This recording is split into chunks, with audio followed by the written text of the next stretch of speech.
Hello সবাইকে, good morning. আজকে আবারও একটি নতুন দিন শুরু করছি তোমাদেরকে সঙ্গে নিয়ে। আশা করছি তোমরা সকলে খুব ভালো আছো আর আমরাও বেশ ভালো আছি। তো আজকে বারটা হচ্ছে শনিবার আর এখন ঘড়িতে বাজে সকাল 6:30। তো 6টার সময় ঘুম থেকে উঠেছি, তো তখনই আর কি তানিয়া চলে এসছে রান্নাবান্না করতে। তো রান্না শুরু করার আগে বাসি ঘরটা ঝাড় দিয়ে দিয়েছি আর ওদিকে কি দিয়ে কি রান্না হবে সেগুলো ওকে সব দেখিয়ে দিয়ে এসছি। আর এখন দেখো আমি স্নানটা সেরে পুজোটাও কমপ্লিট করে নিচ্ছি। তো এই যে পুজো হয়ে গেছে, স্নান হয়ে গেছে আর ওদিকে তো রান্নাটা হচ্ছেই। তো এখন পুজোটা কমপ্লিট করে ছেলেকে ঘুম থেকে তুলতে হবে, কারণ ওই যে বললাম ওর একটা বাজে রুটিন তৈরি হয়েছে। প্রায় 8:30 9টা না বাজলে একদিনও ঘুম থেকে উঠতে চায় না। তো তারপরে ছেলে ঘুম থেকে উঠে ফ্রেশ হয়ে এসছে আর ওকে এই যে একটু পড়তে বসিয়েছি। তো স্কুলে কি দিয়ে কি করে সেগুলো তো টিউটর দেখে, আমার খুব একটা দেখা হয় না। আর রাতে বাড়ি ফিরে হাজব্যান্ড একটু দেখে। আবার তার মধ্যে আমার পড়াশোনার একটা টেনশন থাকে, তো অ্যাসাইনমেন্ট এটা ওটা তো লেগেই থাকে। তো সেই জন্য ছেলের পড়াশোনাটা আমার খুব একটা দেখা হয় না। তো আজকে যেহেতু ওকে এই যে সকাল সকাল ঘুম থেকে তুলে দিয়েছি, তো এখন ভাবছি এই রুটিনটাই থাকবে, মানে স্কুলে যাওয়ার আগে ওকে যদি ঘন্টাখানেক নিয়ে বসতে পারি তাও কিন্তু অনেক। তো তারপরে দেখো তানিয়া রান্না করে দিয়ে চলে গেছে আর এখন ঘড়িতে ওই 8:30 মতো বাজছে। আর এদিকে হাজব্যান্ডকেও খাবারটা দিয়ে দিয়েছি। তো খেতে বসেছে আর ওকে এই যে সকালবেলা করে একটু ফল দিই, কারণ বাড়িতে তো ফল আনা হয় অনেক করে।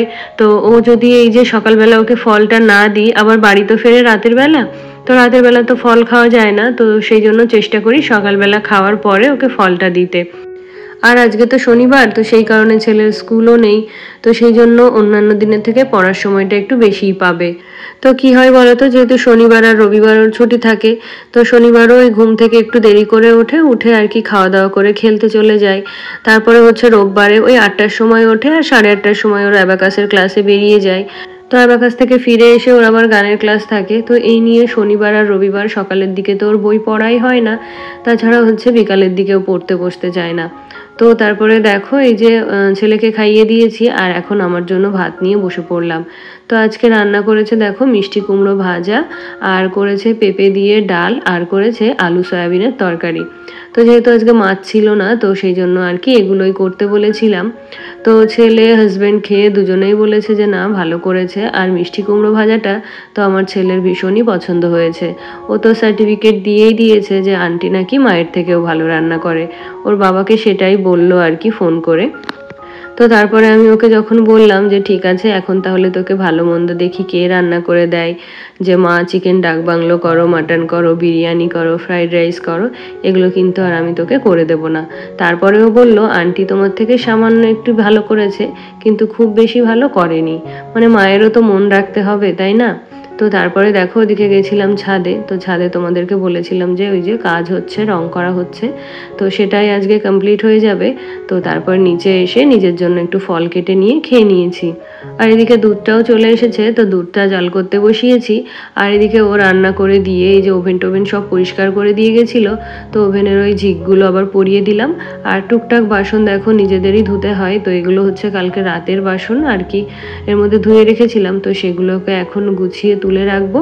আর ওই দিদি যে আর কি আমার ঘর মুছে বাসন ধোয়, ও কিন্তু সমস্ত কাজ করে দিয়ে গেছে। তো এখনকার যে ভেজা বাসনগুলো সেগুলোই আর কি এই ঝুড়ির মধ্যে দেবো। তো সেই জন্য আর কি আগের যে শুকনো বাসনগুলো সেগুলোকে এখন তুলে ঝুড়িটা খালি করে নেব। আর জানো তো এই ছোটোখাটো জিনিসগুলো যদি এই ঝুড়ি থেকে তোলা না হয়, তাহলে কিন্তু এগুলো একদম তলায় পড়ে যায় আর খুঁজে পাওয়া যায় না কাজের সময়। তো এদিকে দেখো আগের বাসনগুলো তুলে নিয়েছি আর এখন এই যে ভেজা বাসনগুলো হচ্ছে শুকাতে দিয়ে দিচ্ছি। আর এই বাসনগুলো যদি শুকাতে না দিই বা একটু বেশিক্ষণ যদি ওই ভেজা বাসন ওইভাবেই রাখা হয়, তাহলে কিন্তু জলের একটা খসখসে ভাব চলে আসে। তো সেই জন্য যতদূর সম্ভব তাড়াতাড়ি আর কি ভেজা বাসনগুলো যদি এইভাবে আলাদা আলাদা করে বাস্কেটের মধ্যে রেখে দিই, তাহলে কিন্তু বাসনগুলো খুব ভালোভাবে শুকিয়ে যায়। আর জানো তো আজকে কিন্তু অনেকটাই মেন্টালি রিলিফ লাগছিল, কারণ অন্যান্য দিন কি হয় বলতো, সকালবেলায় যে রান্না বান্না করে তাড়াহুড়ো করে হাজবেন্ডকে খাবার দিয়ে ছেলেকে খাইয়ে আবার নিজেকেও খেতে বসতে হয়। খাওয়াটা তো স্কিপ করলে চলে না, সেটা তো করতেই হবে।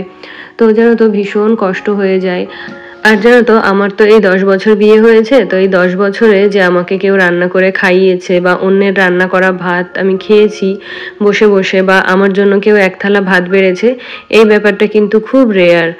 তো এটা যদি আমার সাথে হয়েও থাকে তাহলে খুব কমই হয়েছে যে কেউ আমাকে ভাত বেড়ে দিয়েছে বা কেউ আমাকে একটা দিনের জন্য হলেও রান্না করে দিয়েছে।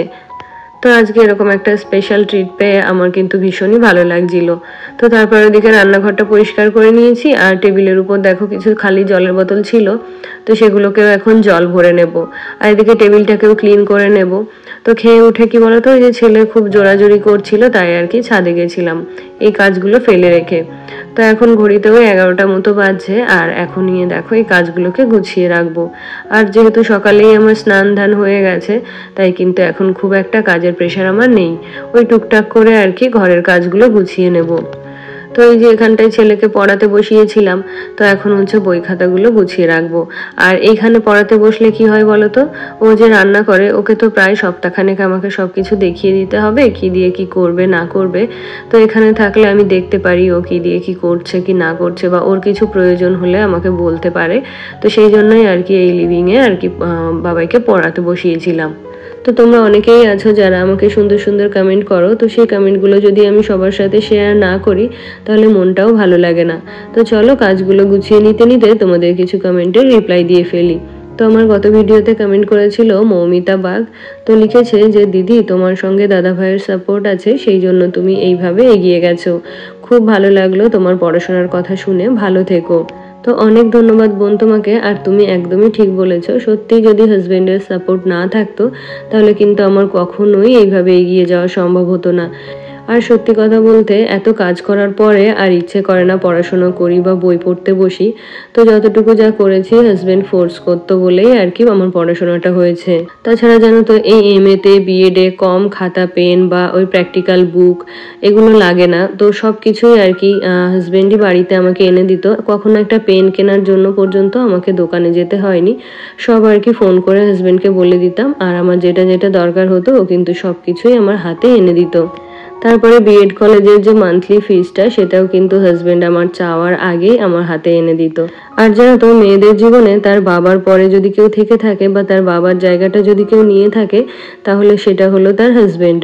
তো প্রত্যেকটা মেয়ের কাছেই তার বাবা কিন্তু সুপার হিরো। তো একটা সময় তার বাবার বাড়ি ছেড়ে যখন তাকে শ্বশুর বাড়িতে চলে আসতে হয় আর তখন কিন্তু তার ওই সুপার হিরোর জায়গাটা তার হাজবেন্ডই নিয়ে নেয়।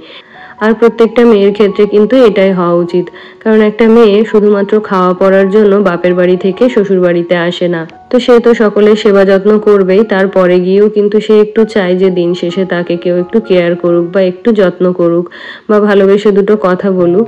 তো তারপরে আমার গত ভিডিওতে আরও কমেন্ট করেছিল মাই ফ্যামিলি মাই রুটিন থেকে। তো লিখেছে তোমার ভিডিও দেখা শুরু করলাম, ভালো লাগলো। তো অনেক ধন্যবাদ দিদি ভাই তোমাকে। আর কমেন্ট করেছিল সামিয়া আক্তার এবং আরও কমেন্ট করেছিল মোনালি বেগম। তো লিখেছে হাই দিদি, আমার নাম মোনালি বেগম। অনেক ধন্যবাদ মোনালি তোমাকে আমার ভিডিওতে কমেন্ট করার জন্য, আর আমার চ্যানেলে তোমাকে অনেক অনেক ওয়েলকাম। তো তারপরে দেখো যেহেতু রান্না বান্না খাওয়া দাওয়া স্নান পুজো সব কিছুই হয়ে গেছে, তো সেই জন্য এখন টুকটাক করে ঘরের কাজগুলোকে গুছিয়ে নিচ্ছি। তো আজকে এই যে যেহেতু ছেলেকে পড়াতে বসেছিলাম তাই কিন্তু এই ডাস্টিংয়ের কাজটা আগে থেকে করে দিতে পারিনি। তো সেই জন্য এখন সময় নিয়ে এটাও একটু করে নেব আর ঘরটাকে হালকা করে একটু ঝাড় দিয়ে নেব। আর যেন তো প্রায় 2-3 দিন হয়ে গেল ওয়াশিং মেশিনটা চালানোই হচ্ছে না, কারণ যা দু একটা জামা কাপড় বেরোচ্ছে সেগুলো আর কি ওয়াশিং মেশিনের মধ্যে জমিয়ে রাখছি ঠিক আছে, কিন্তু ভাবছি আর দুটো হোক এই করে করে আর কি মেশিনটা চালানোই হচ্ছে না। তো আজকে ভাবলাম ওয়াশিং মেশিনটা আজকে চালিয়েই দিই, মানে জামা কাপড়গুলো কাঁচা হয়ে যাবে, তারপরে আবার সামনের সপ্তাহ থেকে নতুন জামা কাপড় তো আবার হবেই। আর আমার গত ভিডিওতে আরও কমেন্ট করেছিল মৌসুমি পাল দিদি ভাই। তো লিখেছে তোমার রান্নাগুলো দেখতে খুব ভালো লাগতো, কিন্তু এখন কি করে দেখবো। হ্যাঁ গো দিদি ভাই, এটা ভেবে আমারও খারাপ লাগছে যে আমি রান্নাটা খুব ভালোভাবে আর কি তোমাদের সাথে শেয়ার করতাম, মানে আমার রান্নাটা শেয়ার করতে ভালোই লাগতো। তো এখন আমারও এটা ভেবেই খারাপ লাগছে যে আমার রান্নাটা তোমাদের সাথে শেয়ার করা হবে না। তো তারপরে দেখো দুপুরে স্নান খাওয়া দাওয়া করে এই যে একটু ছাদে এসেছিলাম। তো বেশ কয়েকদিন হলো দোলনাটাতে ভীষণ আওয়াজ করছিল, তো এখানে একটু নারকোল তেল দিয়ে দিচ্ছিলাম। তো সামান্য 1 ফোঁটা নারকোল তেল দেওয়াতেই কিন্তু আওয়াজটা একেবারেই বন্ধ হয়ে গেছিল। আর কি বলতো, যেহেতু 4-5 দিন ধরেই ছাদে কাজ হচ্ছে, তো এই কদিন খুব একটা ছাদে আমার আসা হয় না। ছাদে এলেও ওই যে যে গাছগুলো যে ঘরটার মধ্যে রাখা হয়েছে ওখান থেকেই এসে কিছু ফুল নিয়ে যাচ্ছি, এই আর কি। আর কি বলতো, যেহেতু আমাদের ছাদে নেট সিমেন্ট করা ছিল না, তো সেই জন্য ছাদের মেঝেটা ভীষণ রাফ ছিল, তাই আর কি পেন্ট করা হলো। তাহলে বন্ধুরা আজকের ব্লগটি তবে এখানেই শেষ করছি। তোমাদের সাথে আমার আবারও দেখা হচ্ছে নেক্সট ভিডিওতে।